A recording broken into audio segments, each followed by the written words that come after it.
வணக்கம் பெயிண்டர் நண்பர்களே, நீங்கள் பார்த்து கொண்டிருக்கின்ற வீடியோ பார்த்தாலே தெரியும் எந்த அளவுக்கு பாசி இருக்குது அப்படிங்கிறத. இந்த பாசி எல்லாத்தையும் ரிமூவ் பண்ணிவிட்டு அதற்கு பிறகு நாங்கள் டேம்ப்ரூஃப் வெதர் கோட் அடிப்போம். எந்த அளவுக்கு நாங்கள் தேய்ச்சிருக்கோம் அப்படிங்கிறத நீங்கள் பாருங்கள். அதற்கு பிறகு லைக் பண்ணுங்கள்.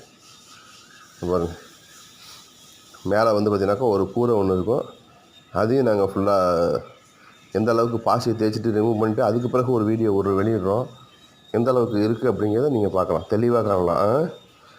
Thank you friends.